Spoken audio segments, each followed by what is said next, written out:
Bolognese, that amazing meat sauce that everybody loves to have on the weekends, really any day. So we're gonna be cooking up something delicious today.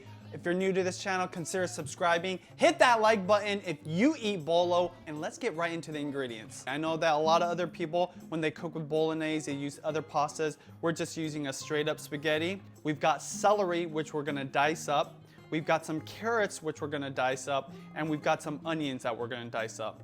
Minced up some garlic too. Now this ingredient is optional, but I've got caramelized onions. You know, when you're using a jarred sauce, there's lots of added sugars. This is a way to make your sauce sweet without adding any sugar. So I love caramelized onions, but it's totally optional.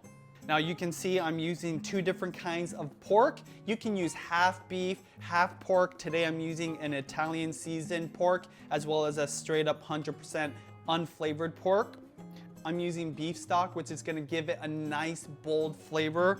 Of course, you gotta have tomatoes. I've got whole tomatoes and some diced tomatoes. You know, with a good Bolognese, you can use whatever you've got in the pantry. This is what I got today. Lastly, I'm using some pork fat today instead of some oil, and white wine. When you're using white wine instead of red wine, you get a lot more sweetness that comes out. I just prefer it, and I actually learned this from Alton Brown on the Food Network. So thank you so much, Alton.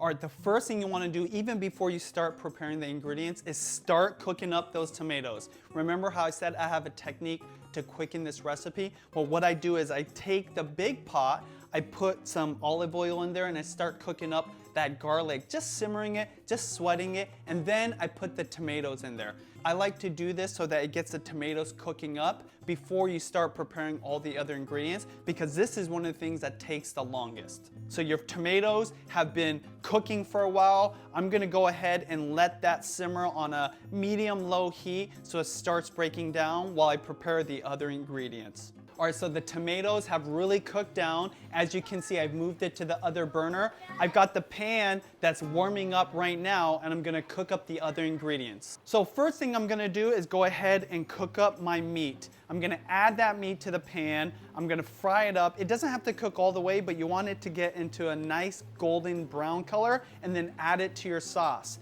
Then keep all the little bits in there, because you're gonna finish off by cooking up your vegetables in that same pan. So you've sauteed your vegetable mixture for about a few minutes. At this point, you're gonna deglaze your pan. Go ahead and splash your white wine into the pan and let that reduce down. Next, you're gonna add your beef stock and also let that reduce down till almost all the liquid has gone. At this point, your vegetables should be nice and soft. You can add that to your tomato sauce pot and stir. Now I'm gonna just let the sauce sit together with all the ingredients, including the caramelized onions, just sit for another 30 to 60 minutes. Whoo! That sauce is looking delicious. It's been about an hour since I got done cooking. I'm gonna let this simmer for a while longer, but I'm gonna show you how to properly make this pasta so it tastes even better than just putting it onto pasta. First thing you're gonna do is make sure your pasta is boiling.